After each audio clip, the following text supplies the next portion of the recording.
Blog Talk Radio.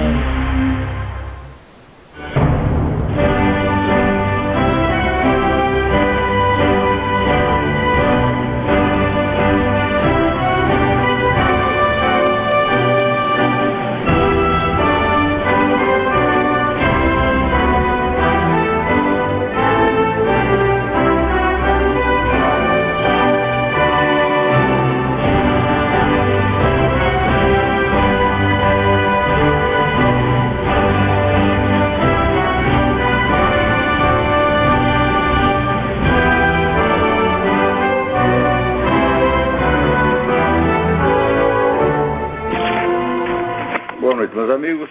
Estamos aqui de volta. Como sempre, começamos invocando a Santíssima Virgem Maria, o Santo Padre Pio de Pietrelcina, para que roguem a Deus que nenhuma injustiça se cometa nesse programa. Eu queria lembrar a vocês que eu vou proferir aqui em Colonial Heights, de 23 a 28 de abril, de maio, o curso Metafísica, a Estrutura da Realidade, a Estrutura do Ser.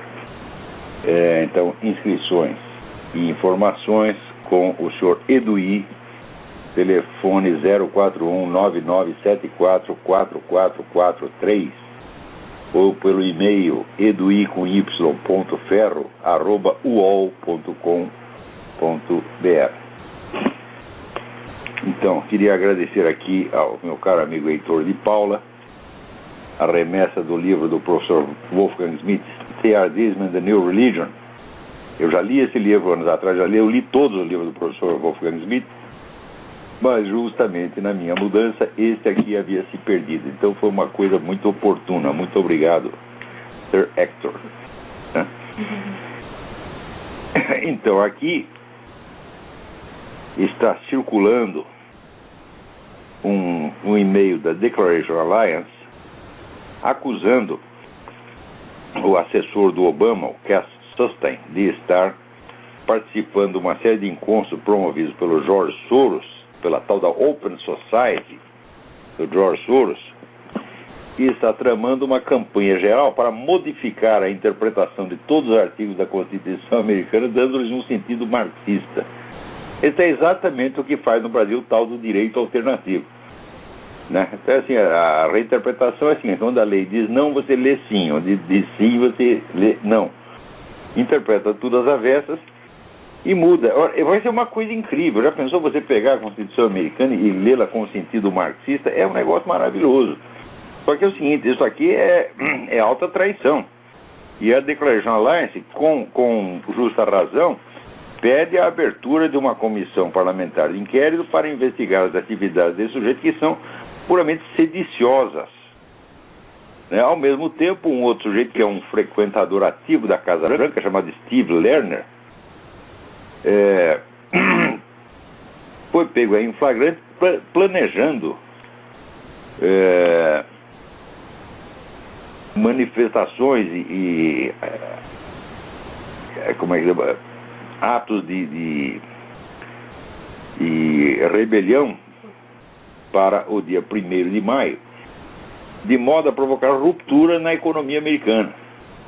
Ora, esse pessoal está tramando para demolir a economia americana faz muitas décadas. Inclusive o próprio Obama participou diretamente disso.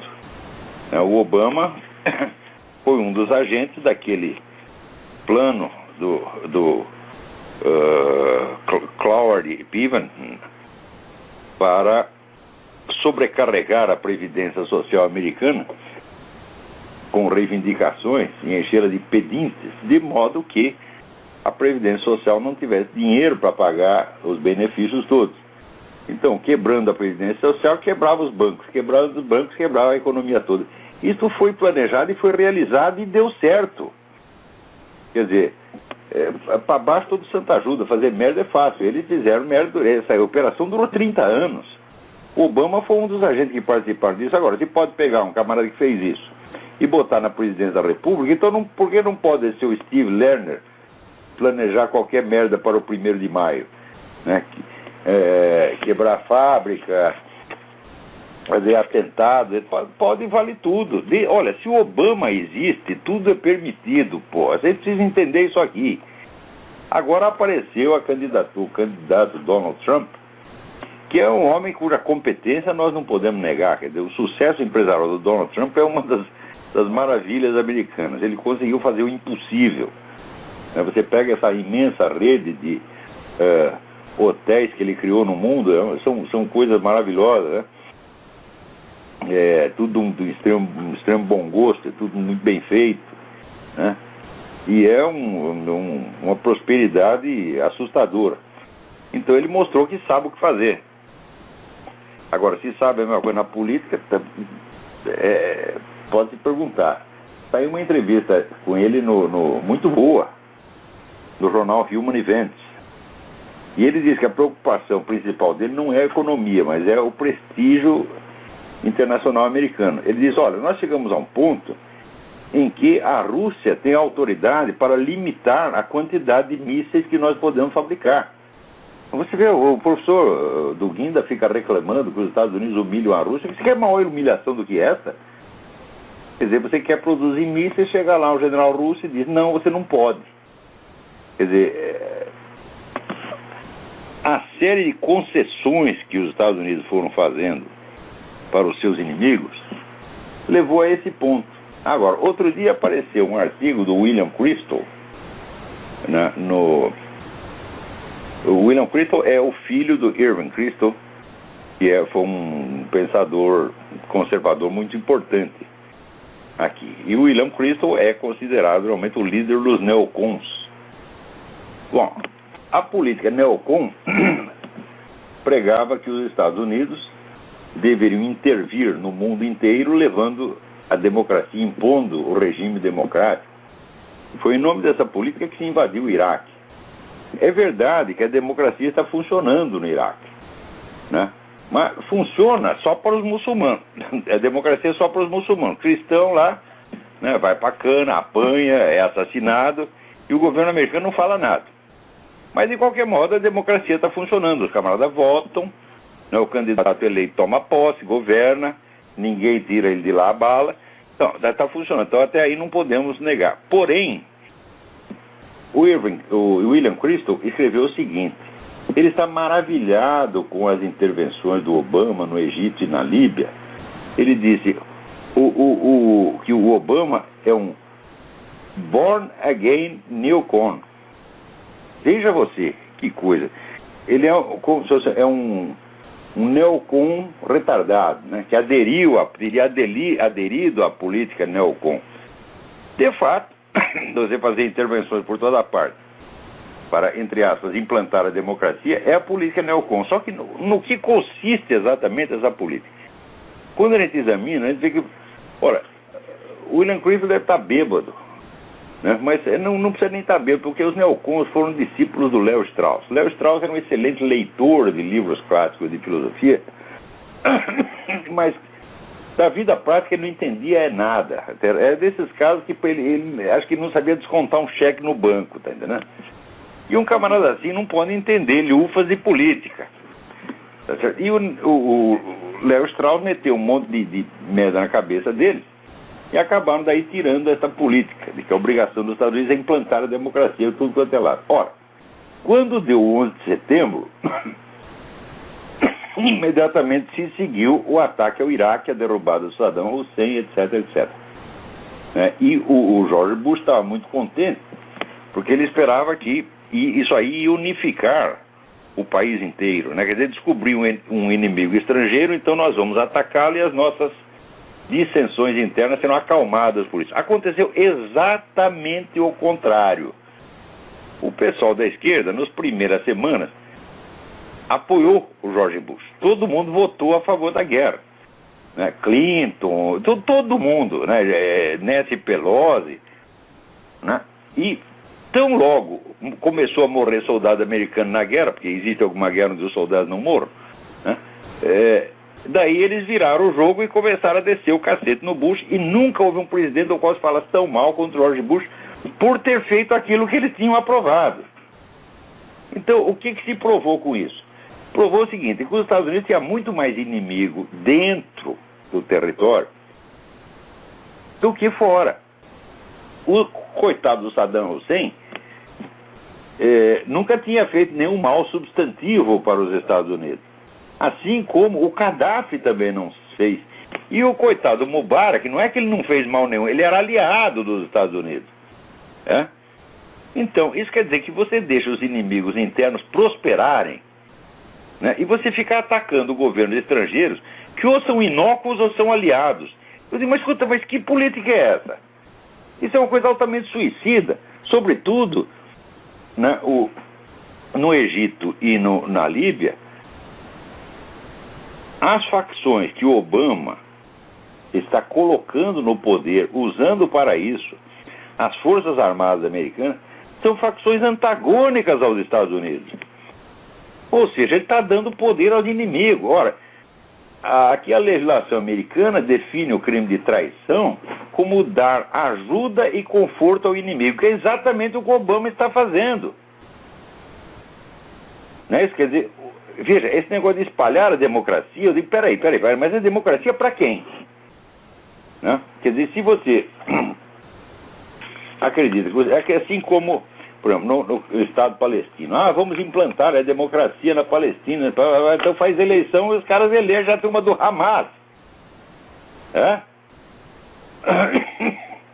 Quer dizer, olha, a democracia não consiste somente nesse formalismo de eleições. A democracia pressupõe imprensa livre, tá certo? Pressupõe que não haja hegemonia ideológica de um partido, etc, etc. Então, esse negócio de espalhar a democracia, isso é uma coisa de maluco. Sobretudo, vamos dizer, é uma política enormemente covarde, porque o George Bush aqui estava cercado de inimigos internos. Né? Ele se fez de bonzinho com os inimigos internos e começou a atacar inimigos externos inexistentes. Quando houve o 11 de setembro, era a chance de o presidente dizer, olha aqui, isso aconteceu por causa de vocês. Esse pessoal esquerdista aqui que fica, né, enchendo aqui de radical islâmico, protegendo comunista, protegendo terrorista. Então, agora é hora de limpar a casa. É o que ele tinha que ter feito. Se ele fizesse isso, ele teria o apoio da população inteira. Quer dizer, apontasse à execração pública os traidores que estavam facilitando a ação interna de inimigos externos. Ora, um país dividido não pode entrar em guerra, meu Deus do céu. Você tem que primeiro, né, limpar a casa e depois você entra. Né? Então, quer dizer, até por isso que as ditaduras nas guerras levam vantagem. Porque a democracia, né, você está lá fazendo a guerra, ao mesmo tempo está a oposição querendo puxar o seu tapete, né, todo mundo boicotando o esforço de guerra, etc. E na ditadura, se fizer isso, você morre. Tá certo? Então, agora, já que você não pode implantar uma ditadura e unificar o país à força, então você tem que aproveitar, quer dizer, quando o crime veio à tona, para você denunciar os verdadeiros traidores e excluí-los da política. Né? Se fosse investigar, quer dizer, o currículo de ajuda dado aos inimigos por Clinton, Nancy Pelosi, Obama, etc., já era um negócio fabuloso. Então não era hora de atacar um inimigo externo. O que fez o Clinton? Tentou apaziguar os inimigos internos, atacando o inimigo externo que era perfeitamente inócuo. Né? E isso é que os neocons consideram a política inteligentíssima. Eu digo, meu Deus do céu! Né? Essa política neocon tem sido, vamos dizer, uma fonte de desgraças. E note bem, críticas desse tipo eram o que o próprio Donald Trump já fazia no tempo do Bush, que era a coisa mais óbvia do mundo. Eu mesmo escrevi, falei, olha, o que você acha do George Bush? Eu falei, o George Bush foi o melhor presidente que o Iraque já teve. Agora, presidente dos Estados Unidos ele nunca foi. Né? Foi presidente do Iraque e quebrou o galho do Iraque. Tanto que, né, o Iraque era o país onde era um dos políticos mais populares. O pessoal adorava ir no Iraque, não sem razão. Ele livrou os caras do Saddam Hussein, puta merda. Saddam Hussein tinha matado 300 mil pessoas, pô. Então tirar esse cara de lá foi um imenso benefício para o Iraque. O que isso resultou de bom para os Estados Unidos? Absolutamente nada.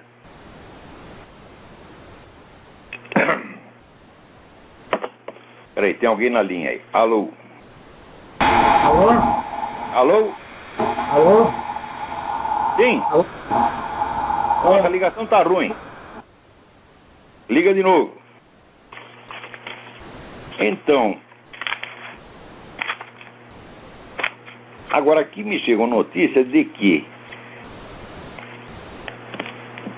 em Roma estão realizando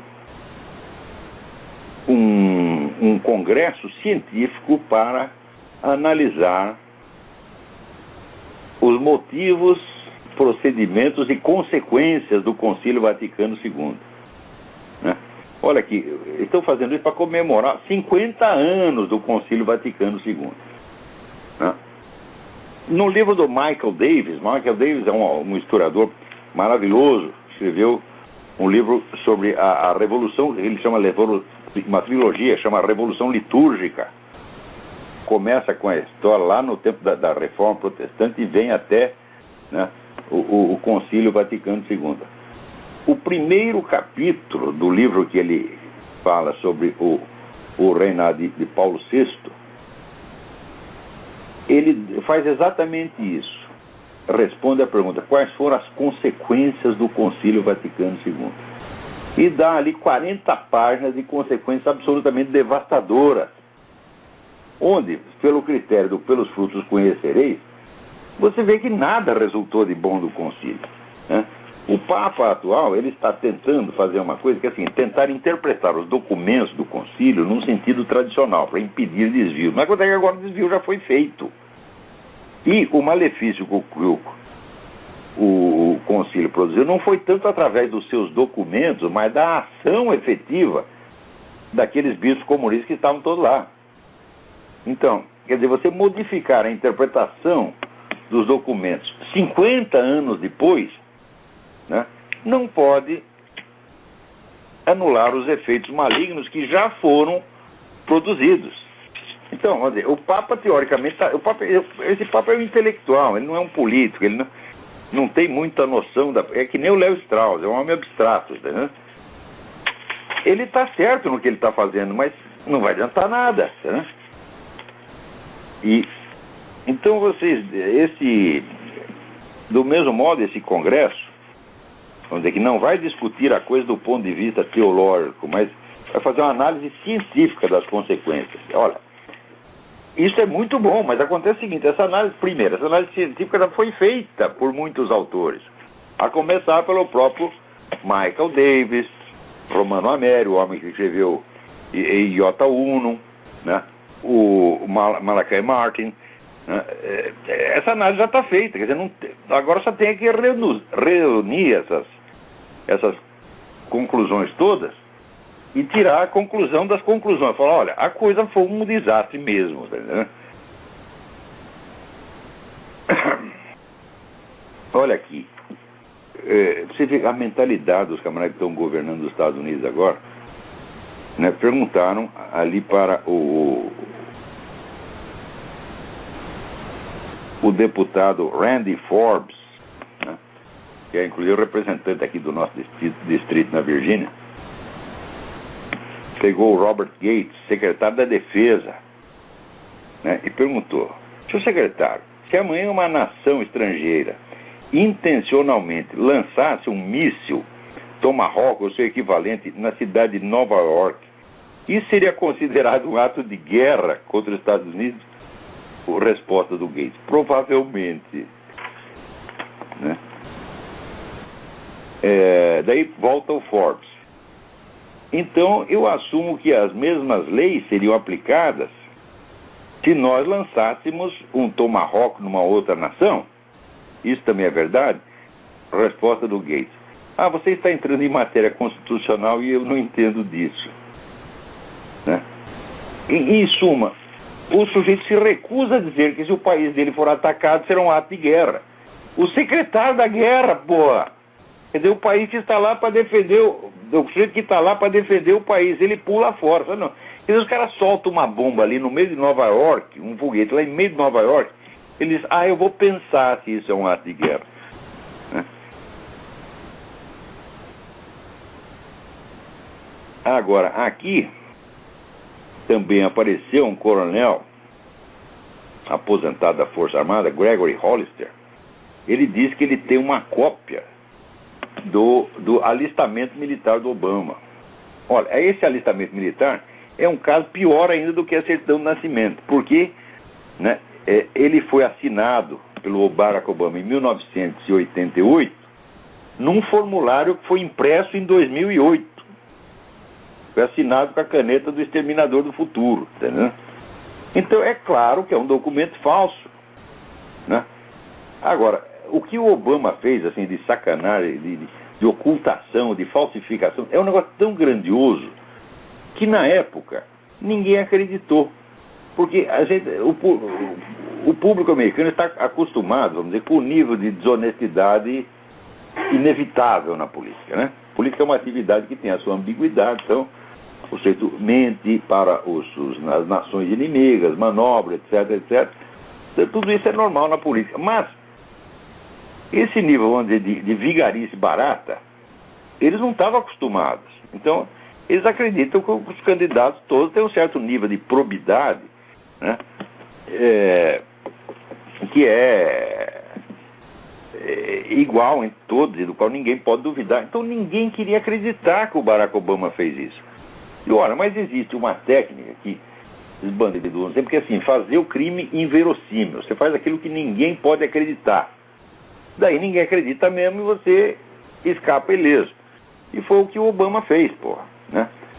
Agora apareceu um senador do Havaí esta semana dizendo, olha, o homem tem que mostrar certidão de nascimento de qualquer maneira. Não pode se recusar isso. A questão da certidão de nascimento, que a mídia achou que podia abafar facilmente, mediante intimidação e chacota, voltou com 100 vezes mais força. Agora tem um candidato presidencial falando isso, que era exatamente o que o John McCain tinha que ter falado na época.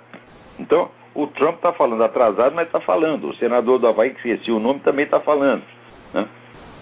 Então é a primeira vez que um senador fala disso aí. Peraí, tem alguém na linha aí, quem é? Professor Felipe de Porto Alegre. Nossa, mas que ligação horrorosa. Desculpa, eu não sei, não dá para ouvir você.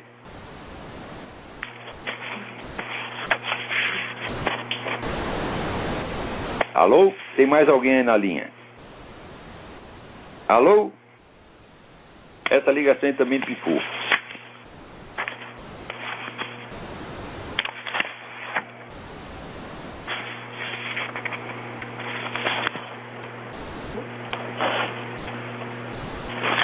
Olha, aí no Brasil teve esse episódio da conferência do general Heleno, que ia comemorar aí o 31 de março, e foi proibido de fazê-lo pelo comandante do Exército, o general Peri.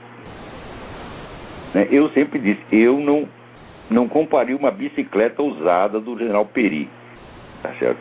O nacionalismo, o patriotismo dele, para mim é a coisa mais duvidosa do mundo. Agora, a gente fala isso e o pessoal militar diz, não, ele é um grande homem, ele é um patriota, etc. Tá aí o patriotismo, né? E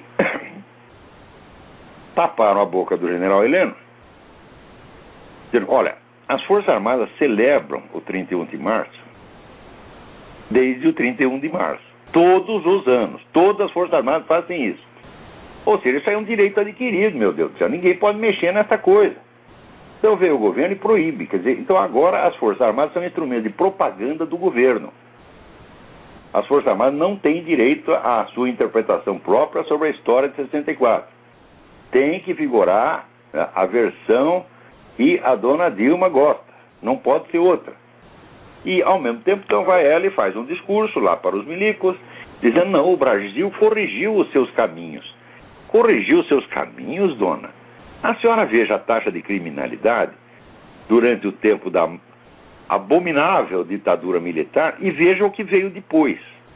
Foi a partir de 1988, quando veio a Constituição Cidadã, aí liberou geral, meu filho. Tá certo?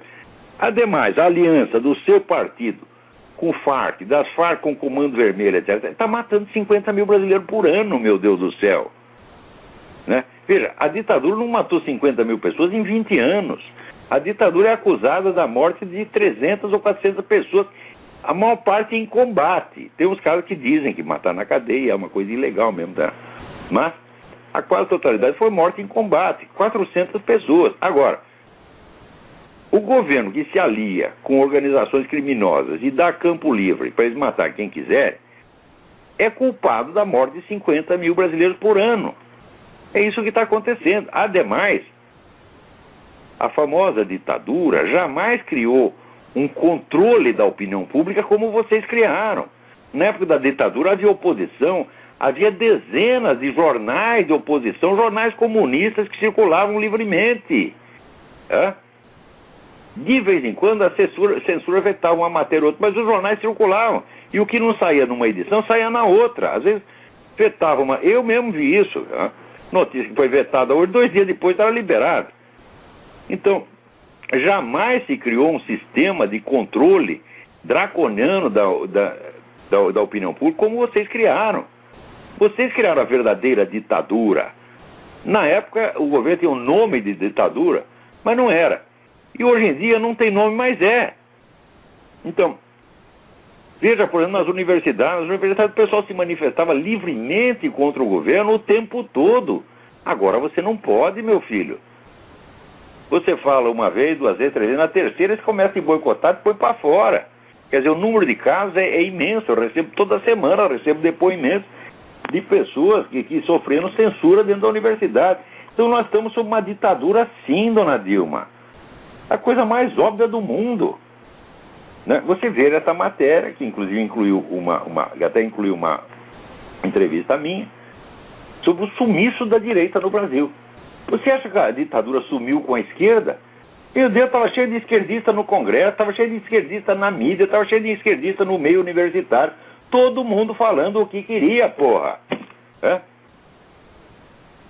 O tempo todo que durou o regime, ele enfrentou antagonismo, tá certo? E jamais pensou em tapar a boca dos adversários. Ao contrário, né? Tá lá o doutor Ulisses Guimarães durante 20 anos falando o que queria. Thales Ramalho falando o que queria. Né? O pessoal do PMDB inteiro falando o que queria, Oscar Pedroso Horta, todo mundo, porra. Né? Em plena ditadura, havia candidatos manifestamente apoiados pelo Partido Comunista. Esse que veio assim, foi governador de São Paulo, até esqueci, Goldberg, né? Alberto Goldman. Alberto Goldman lançou a sua candidatura apoiado pelo Partido Comunista, né? Se elegeu, fez a sua carreira inteira e culminou como governador de São Paulo. E está reclamando o quê? Agora experimenta apresentar um candidato verdadeiramente de direita, um candidato antiabortista, cristão, tá certo? Contra o casamento gay. Você não pode ser contra o casamento gay porque é crime. Quer dizer, você criminalizou a opinião que é da maioria do povo brasileiro, meu Deus do céu. E você vem dizer que não é ditadura? O que é isso, porra? Essa mulher é uma cínica. É uma cínica, uma filha da puta, vigarista, e digo isso na cara dela. E se for preciso ir pra cadeia por causa disso, vou com prazer, eu entro na cadeia do que perto dela, porra. Como é que vocês respeitam uma mulher capaz de dizer isso? Vai lá dar lição de moral pros milicos. Ora, durante o governo militar não teve um general que ficou rico. Nenhum. O sujeito que era ministro das obras públicas, que é assim, ministro das obras públicas é um convite à corrupção, né? O coronel Mário Andreasa, que fez obras públicas magníficas, né? Todo mundo dizia, não, Andreasa está metendo a mão. Andreasa. Quando o homem morreu, a família não tinha dinheiro para enterrar. Tiveram que fazer coleta para os amigos. Um cara que teve o poder na mão. O Marechal Castelo Branco pode ter os defeitos que tivesse, mas ele não comprava uma caixa de fósforo com o dinheiro do governo. Agora, quando vem vocês, é um mensalão, que é o maior esquema de corrupção da história brasileira e um dos maiores da história mundial. E ninguém pagou por isso até hoje. Agora, recentemente, o STF aceitou a denúncia, tá certo? Mostrando que o caso não era uma balela, como disse o presidente da República, não era uma fofoca, não, está nas provas. Quer dizer, existem elementos para colocar todas essas pessoas na cadeia, só que veremos se o STF tem a coragem de colocar. Então, o que vocês corrigiram o caminho do Brasil? Não, meu filho, vocês botaram o Brasil na privada, na lata de lixo. E criaram uma ditadura, sob pretexto de democracia, que é, vamos dizer, um primor de controle da opinião pública. E todo mundo está aceitando isso. Agora, inclusive as Forças Armadas aceitam. Por quê? vamos dizer, as demonstrações de indignação ante essa ordem prepotente do general Peri são de uma timidez, assim, que me faz vomitar. Olha, as Forças Armadas do Brasil acabaram, perderam a honra, tá entendendo? Já se venderam e só querem saber de aposentadoria. Aquilo é um bando de merda, gente de merda. Tirando aquelas meia dúzia que são o cara da reserva, o pessoal do grupo Inconfidência, tem o meu maior respeito, né? O pessoal ali do Ternuma, esses são verdadeiros combatentes. Mas olha, é tudo pessoal da reserva, né? Na ativa só tem boiole vendido. Isso é o que aconteceu. Se vocês são os puxa-saco, você chega lá, Joseph Stalin, Fidel Castro, Hugo Chávez, vocês vão bater continência e achar bonito, né? E ficam puxando o saco de governo sob o pretexto de lealdade à nação. Digo, olha aqui, vocês não são funcionários do governo, né? As Forças Armadas pertencem ao Estado e não ao governo, não a quem está no governo. Quando é que vocês vão aprender isso, porra? Esse negócio todo é uma vergonha. Peraí, tem mais alguém na linha aí. Alô? Alô, professor? Tá me ouvindo? Sim. Uma honra, é Felipe de Porto Alegre, uma honra voltar a participar do programa do senhor. Muito obrigado. Professor, eu queria dar uma dica de livro e fazer uma perguntinha para o senhor. A dica de livro é o seguinte, eu achei um livro aqui ano passado na Feira do Livro de Porto Alegre, muito interessante, que o nome do livro é o seguinte, 1421, o ano que a China descobriu o mundo. É assim, página e página de evidência e prova que mostra que nesse ano de 1421 a China começou a navegar e chegou 100 anos antes de Magalhães na Patagônia, cruzou o Atlântico, uma série de provas, muito interessante o livro. Olha aí, o professor Duguin ainda vem dizer, né, isso que a China e a Rússia são potências terrestres, e esse negócio marítimo é coisa da Inglaterra e Estados Unidos. Mas que balela, porra! Esse aí não é intelectual, mas deixa eu falar o autor aqui, é Gravin Menzies. É que assim, nos ensinam a história errado, definitivamente, porque assim, hoje eu comprovei que esse livro é prova atrás de prova. Tu entra no site do autor, lá tem tudo. Porque assim, eu vi todas as críticas do livro na internet, em inglês, em português. A única crítica que diz que o livro é balela, terminei de ler a crítica, fui ler, o autor da crítica é português e trabalha na Universidade de Coimbra. Quer dizer, só quem realmente não está interessado em admitir que a China chegou antes em 500 lugares. O nome do autor para mim, por favor. Gavin Menzies. É Menzies, M-E-N-Z-I-E-S, é isso? Isso, Gavin com N. Gavin. E como é o nome do livro? É 1421, o ano que a China descobriu o mundo. Saiu em português esse livro? Isso, saiu em português. Muito bom. Então, tá vendo? A China, potência marítima. Aí, professor Duguin. Aí tem assim, enrolar nós com essa história de que vocês lá só ocupam da sua própria terra e não ficam fazendo imperialismo marítimo. Ora, porra! O cara mostra um mapa mundi feito pelos chineses ali, que chegou depois através do... chegou até na mão de Dom Pedro, que tem a Patagônia, tem a Cordilheira, tem o Brasil inteiro praticamente ali, e de 1430 o mapa. Então os caras já tinham informação privilegiada quando vieram pra cá. E aí tem nunca dormiu no ponto, porra. Do Brasil, que é tudo mentira, porra. Que, chegaram sem querer aqui e tal. Eu tenho a impressão que a China fica lá só no território dela, não mexe com ninguém. Se não mexe com ninguém, o que eles estão fazendo no Tibete? E em Lhasa, a capital do Tibete, tem mais soldado chinês do que cidadão tibetano. Outra coisa, professor. Eu estava ouvindo seus programas antigos, cada um é uma aula, né? Gratuita. Eu queria saber o que aconteceu em maio do ano passado, quando o pastor foi ali na universidade entregar uns documentos contra o Obama, disse que ia fazer um fórum lá. O que aconteceu? Qual foi o resultado disso? O resultado foi o seguinte: o homem arrumou a documentação, provou que o Obama jamais foi aluno de Colômbia, a prova está lá e não acontece nada. Eu estou falando para vocês, a história do Obama é fraude do começo ao fim, é uma coisa que nunca se viu, não é nos Estados Unidos, nunca se viu no mundo. Aparece um Zé Ninguém com documentação falsa, engana o país inteiro e todo mundo depois fica com aquela vergonha, essa vergonha de mulher estuprada, que esconde a identidade do estuprador, né, para não passar vergonha. Então o vexame foi tão grande e todo mundo agora está inibido, né, de dizer a verdade, mas pouco a pouco a coisa está aparecendo. Outro dia mesmo li um negócio de um jornalista que disse, olha, no começo eu não levei a sério esse negócio da certidão de nascimento, mas agora eu vejo que é gravíssimo, eu esqueci o nome do cara. E tem muita gente que aos poucos está começando, vamos dizer, a engolir a pílula.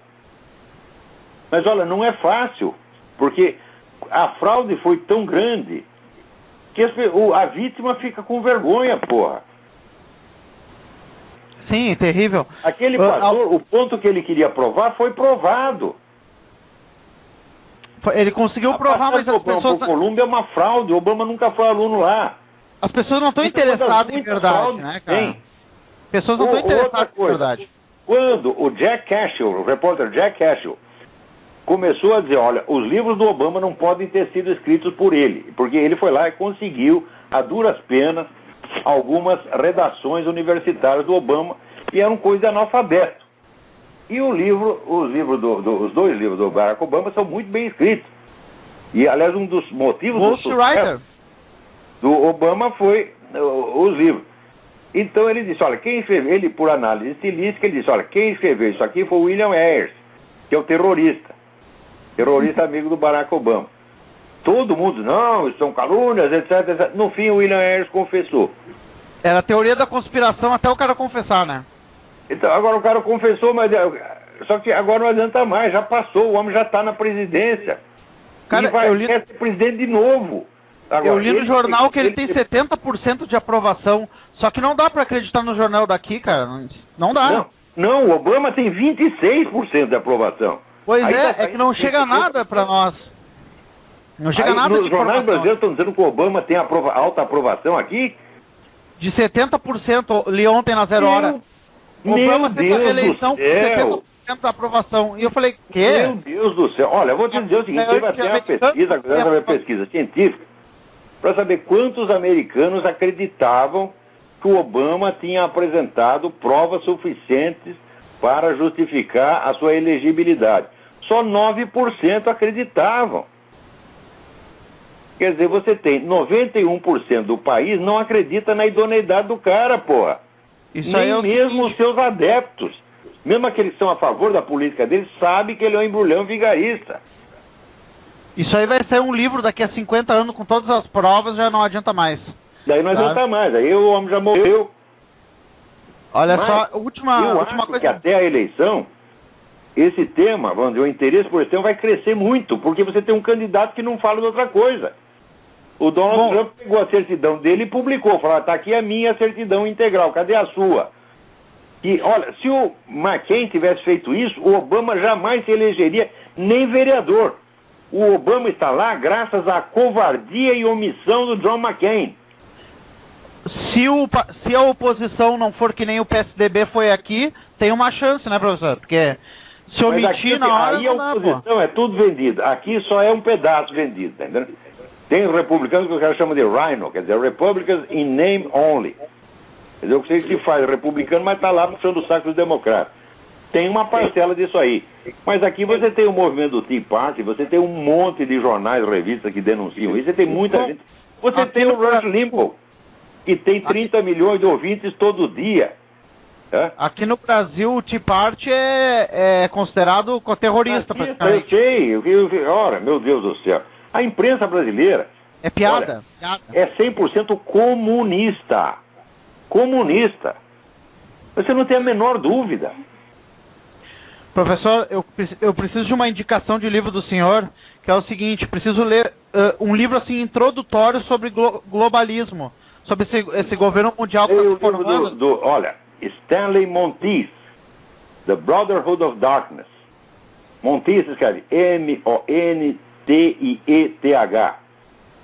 Né? Esse homem foi um médico, um cara com Ele é um médico, um cara com trabalhos importantes na área da AIDS, um dos pioneiros da investigação da AIDS, um homem com uma alta reputação científica, e ele decidiu, depois de velho, estudar essas coisas e escreveu o melhor livro sobre esse esquema globalista. Aposto que não tem edição brasileira. É o do Nicholas Hagger, Hagger. O livro chama-se The Syndicate.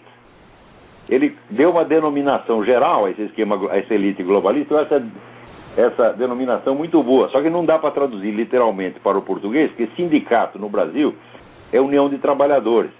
Aqui, união de trabalhadores é union, e syndicate é mais sindicato patronal. Então, the syndicate em inglês funciona. Então, eu estou sugerindo, inclusive na próxima comunicação, debate com o professor Duguin, que está um pouquinho atrasado, mas deve sair hoje, estou sugerindo a denominação consórcio.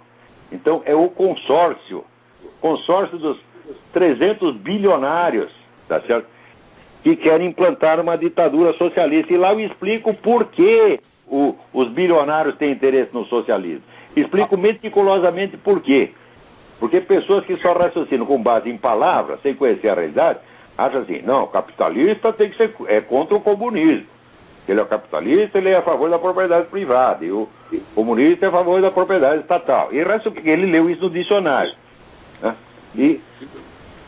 Mas algum desses está editado aqui pro Brasil? Não. Isso só tem edição se tivesse edição dessas coisas no Brasil, estaria muito melhor, mas no Brasil ninguém sabe. Os caras não editam nem aquele livro do Mensalão, saber essas coisas no Brasil. Os caras não editam nem aquele livro do Mensalão. Nem aquele livro do Mensalão, excelente livro. Os caras não editam, é o livro do... Como é que chama o cara? Patarra? Ivo Patarra? Ivo Patarra, isso aí mesmo, o chefe. Encontrou um editor com um culhão pra soltar aquilo, rapaz. Teve que botar na internet. Graças a Deus existe internet. Baratinho, R$50 o livro, né? Todo mundo tem que comprar. Agora publicaram? Impresso? Não, ele tem no site, tu pode ir no site. Você paga 50 pau. 50 pau ele manda pra tua casa, né? Muito bem, ótimo. É edição, o próprio autor teve que publicar. Você vê que vergonha. Ainda falam que tem liberdade de imprensa no Brasil, não tem nenhuma. Não, zero. É zero. Quer dizer, nós estamos com controle ditatorial da mídia, já existe. Em parte imposto pelo governo, em parte pelos agentes esquerdistas, comunistas que tem dentro da mídia. Na mídia inteira não tem um direitista. Não tem. Meu Deus do céu. Um cara que eu achava que era direitista, eu descobri que é vendido que nem todo mundo, era o Rogério Mendelski. Aqui do Sul, um radialista aqui do Sul. Foi até demitido quando o PT ganhou o governo aqui do Sul. Não, o Mendelski já fez coisa muito boa. Eu não sei agora o cara acha que a Dilma é intelectual, erudita. Mas isso aí é que nem Arnaldo Rabor. Fala mal do Dilma, mas quando foi eleita a Dilma, ele... Não, mulher maravilhosa, é cultíssima, etc. Cultíssima, Olha, bicho, a puxação de saco é um negócio, é epidêmica no Brasil, é compulsiva, as pessoas não resistem. Eles veem um saco, começa a puxar imediatamente. É uma coisa assim de a gente morrer de vergonha. Já digo, eu só não tenho vergonha de ser brasileiro porque eu não tenho culpa, eu não escolhi nascer aí. Eu teria escolhido nascer na Zâmbia, na Serra Leoa e Uganda, tá entendendo? Mas no Brasil não. Nascer no Polo Norte, tá entendendo? No meio dos ursos. Professor, muito obrigado, as dicas aí. Obrigado. Eu leio lento em inglês, mas eu vou atrás desses livros aí. Gay Menzies, 1421. Tá lá, a China potência marítima. Olha aí, professor Duguinho. Esse não livro, sabe a porra nenhuma. É obrigatório. Fica lendo essas merdas de livro de geopolítica, porra. Geopolítica é que nem ufologia, meu filho. Né? Peraí, tem mais alguém na linha aí? Olha aqui, saiu a matéria aqui no El País. A polícia do Brasil tem provas de que a Al-Qaeda está atuando no país, mas é claro que está atuando. Se estão lá as Farc, né? Está lá o Hugo Chávez, é claro que a Al-Qaeda está lá. Tem alguma dúvida? Isso aí, a dona Dilma diz, nós corrigimos os nossos caminhos. Sim, nós abrimos as portas para a Farc, para o narcotráfico, para o assassinato de 50 mil brasileiros por ano, e agora para a Al-Qaeda. Isso é que é a correção dos caminhos. E os milicos ouvem aquilo e dizem, sim senhora, dá bate continência para filha da puta. O que você quer que eu diga, porra?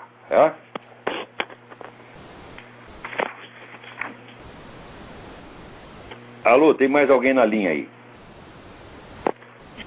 Alô, Olavo? Eu? Tá me ouvindo? Perfeitamente. Tudo bem, quem tá falando aqui é o Marcos de Porto Alegre. Marcos, Porto Alegre, tudo bem? Tudo bem, tudo bem. O colega acabou de falar do livro do Nicholas Hager, né? Hager, não sei. É eu fui que procurar falei. aqui na internet. Oi?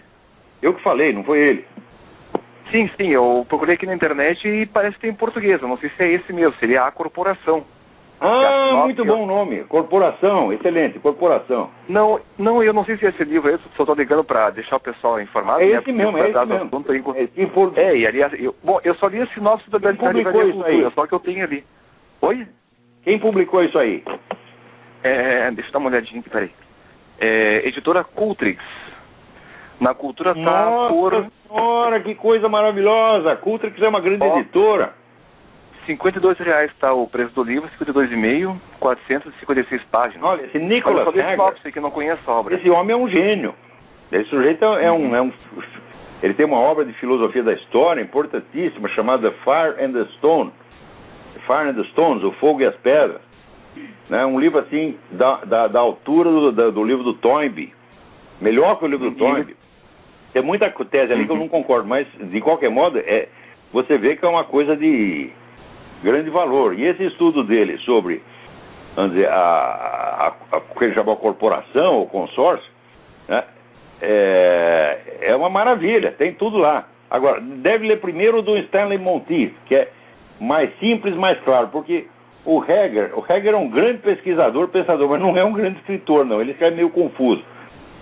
Então lê o Stanley Monteith primeiro, que está tudo lá. É o beabá do governo mundial. E se quer documento, como é que diz, de fonte primária, então lê o livro do Lee Penn, o False Dawn, que é a Falsa Aurora. Que está aí, o Plano da Nova Civilização e Religião Mundial. O livro é constituído todo de documentos. Quer dizer, não tem como dizer não tem barriga me dói. Toda essa putada da corporação está envolvida nisso. Ter todo mundo lutando para acabar com os Estados Unidos, cristianismo, católico e protestante, e Israel. Todo mundo. Isso aí é coisa que está mais do que provado. E daí vem o Dugin dizendo que quer acabar com as mesmas coisas e se fazendo de inimigo da corporação quando ele está trabalhando para os caras, porra. Sabendo ou não. Quer dizer, ou ele está com treta, ou é muito ignorante. Ou as duas coisas, sei lá. Alô, quem é? Tá me ouvindo? Olha aqui que coisa maravilhosa. Alô? Alô? Alô, professor Olavo, tá me ouvindo? Quem é? É Jaime, tudo bom? Jaime, tudo bem?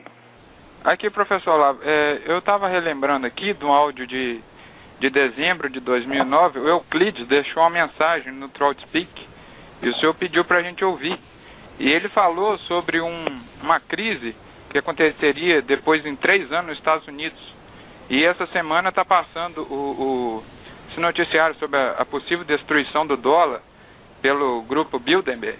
Isso teria alguma relação, até porque ele pediu o senhor para julgar também. Mas é claro. Você vê, esses caras que o Dugin diz que estão trabalhando pelo poder americano são os caras que estão destruindo o dólar, destruindo a economia americana, destruindo as forças armadas americanas. É um negócio impressionante. São todos aliados do Putin, porra. Então a relação de profecia do questão de Euclides, não sei se o senhor lembra desse áudio. Lembra? Claro. É só isso, mas é porque eu fiquei nessa dúvida, eu fiquei muito impressionado. Não, aquela mensagem do Euclides eu dei a maior importância, eu acho que aquilo tudo tá certo, é verdadeiro, sim. Tá. E eu acho que o Euclides fala com Deus. Eu e ele também, mas que... Né? Aliás, o sujeito para falar com Deus hoje tem que ser maluco. O cara normal, Deus não aceita mais. Agora, olha aqui que coisa maravilhosa. O Jimmy Carter foi lá para Cuba e voltou aqui defendendo os espiões cubanos que foram presos aqui e chamando-os de patriotas cubanos. Mas o que é isso? Isso aí é literalmente dar ajuda e conforto ao inimigo. Mas se ninguém se mexer para processar o Jimmy Carter por traição, não vai acontecer nada. Né? Eu não posso fazer isso, eu não sou cidadão americano e não tenho dinheiro para manter uma coisa dessa. Agora, o pessoal todo que pergunta o que nós podemos fazer. Tem alguém que me mandou aqui, eu estou procurando, estou com 100 páginas aqui, estou procurando alguém que sugeriu fazer um fundo para ajudar pessoas que são perseguidas pela esquerda. É claro que isso tem que ser feito. Agora, vai falar com as pessoas que têm dinheiro no Brasil, vai falar com o empresário, eles não dão um tostão para isso, porra. Né? Se você chegar lá, né, vendendo ingresso em puteiro, eles todos compram, tá certo? Não importa o preço.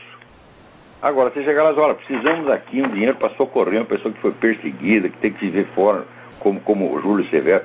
Eu não estou aqui por perseguição, porque eu aguentei perseguição no Brasil 20 anos, tá até com o saco cheio. Mas não foi por causa disso que eu mudei para cá. Mudei para cá porque me ofereceram um emprego de correspondente, né? E além disso, a perseguição nunca chegou, vamos dizer, a realizar nada efetivamente. Ficou na ameaça, tá certo? É uma coisa que enche o saco, mas não chega a intimidar, tá certo? Então, isso aí, eu não estou conseguindo achar aqui nenhum de está, meu Deus do céu, é um negócio importante. A questão fundamental é o seguinte: vocês querem fazer uma direita no Brasil, então começa a juntar dinheiro, porra. Napoleão Bonaparte diz: existem 3 condições para fazer uma guerra. Primeira, dinheiro. Segunda, dinheiro. Terceira, dinheiro. Custa muito caro essas coisas.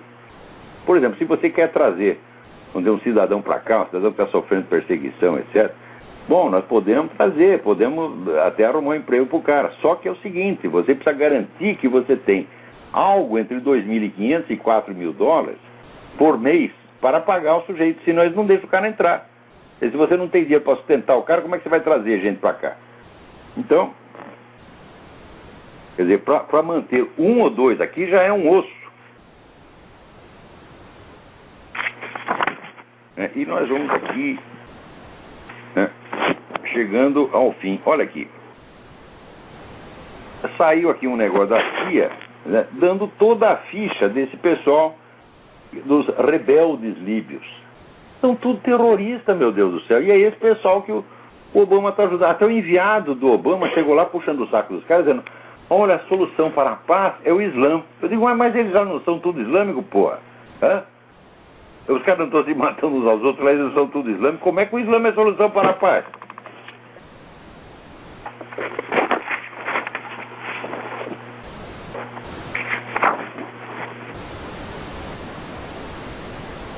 E olha aqui, veja você, né? Na Costa do Marfim, o pessoal elegeu lá um presidente cristão, né? Os muçulmanos se rebelaram, estão começando a matar a gente na rua, e as Nações Unidas estão apoiando os muçulmanos e querendo tirar o presidente. Pô, agora só falta o Obama. Você esqueceu da Costa do Marfim? Manda a tropa lá para tirar o cristão, porra, e botar os muçulmanos. Você não quer pôr radical islâmico no poder de toda parte? Não perca a chance, ô filha da puta. É?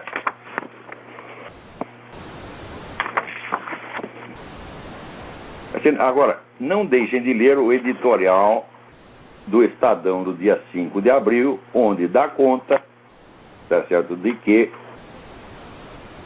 todo o episódio do Mensalão já está provado, com todos os nomes dos culpados, e tudo isso está na mão do STF. Então, lá, é do dia 6, editorial, Um Golpe para Lula, do dia 5 de abril de 2011. Está online, não deixem de ler.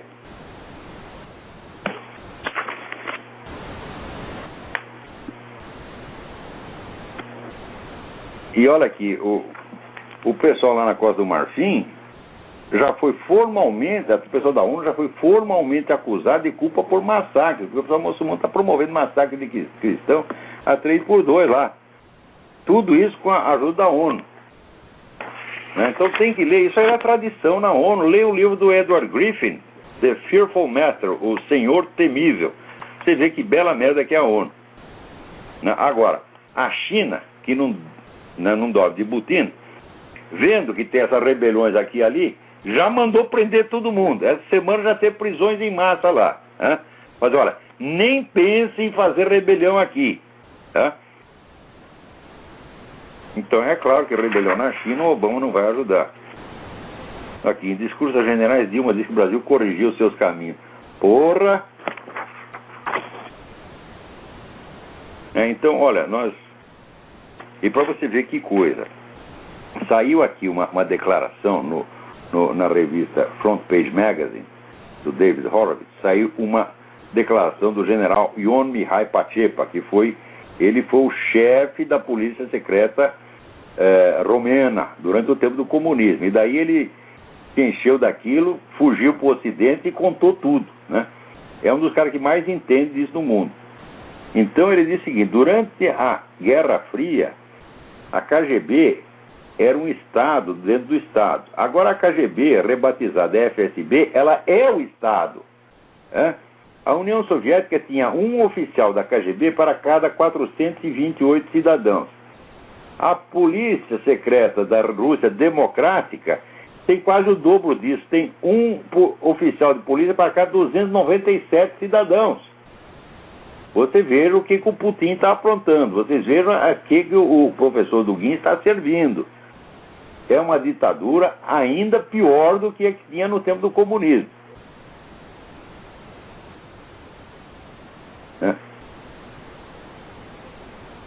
Então é isso aí. Ele diz, olha, o destino de milhões de pessoas assassinadas ou aterrorizadas pela polícia política ainda está fechada, né, nos cofres da polícia secreta. Então ele diz, os carrascos não se incriminam a si mesmos. É verdade, são os carrascos que estão no poder ainda. Então, olha, o nosso tempo acabou. Até a semana que vem, muito obrigado.